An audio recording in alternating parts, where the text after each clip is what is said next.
I'm Spencer here, real estate investor, advisor, and enthusiast, and I wanted to answer a real brief question from an investor that I received recently.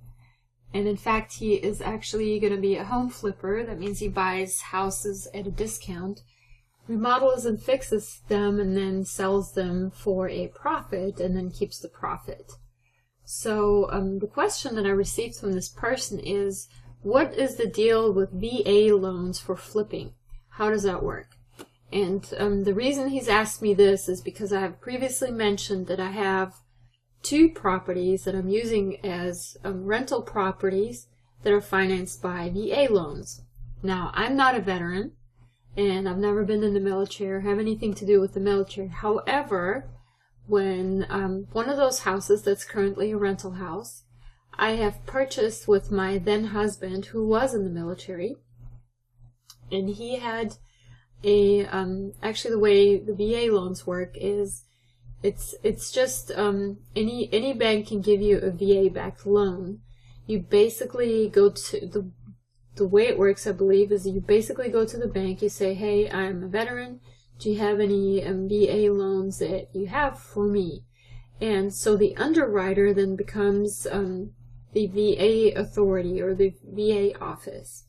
And so what happens with the VA loans, you basically these are loans that are with a zero down payment. All you have to come up with is your closing costs.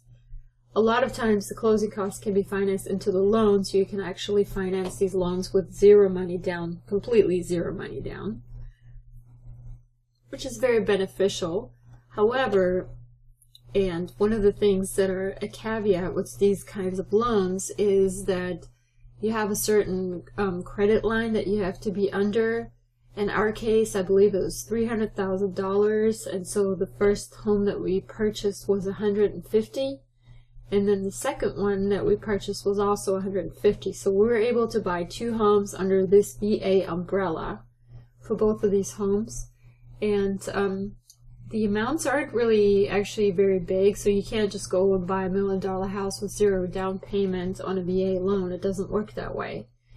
But you have certain limits, and you have to ask your banker about this, somebody who's an expert. And you also have to ask whether you can finance the closing costs into a loan or not. Now, usually, and I'm going to say usually, the way the VA loans work is you actually have to be living in the house after you purchase it.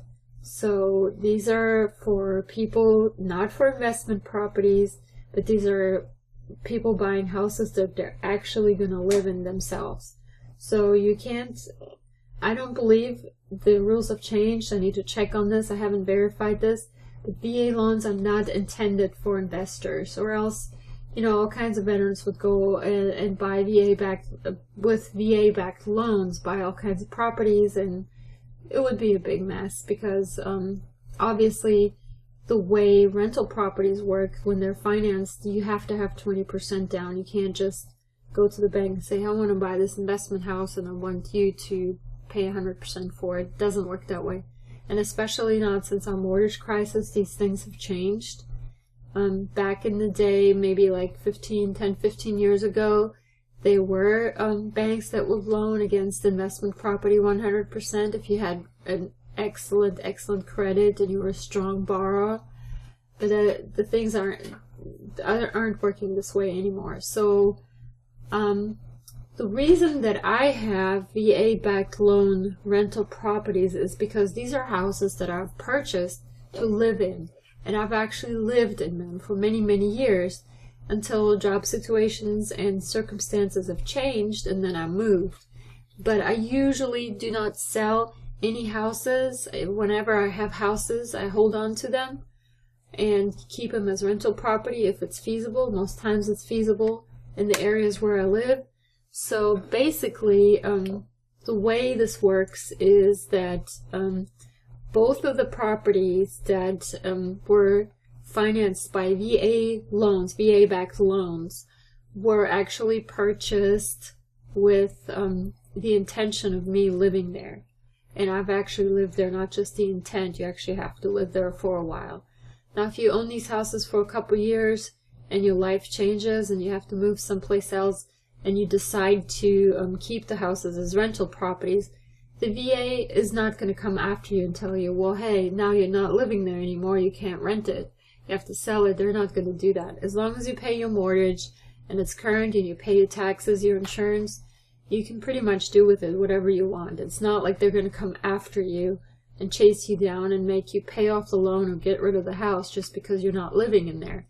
And this is especially true with veterans, because veterans, they usually move, especially if they're still in the military, they have to move every couple of years. So this is not a firm condition, and a lot of military personnel do have rental properties because of their frequent moves.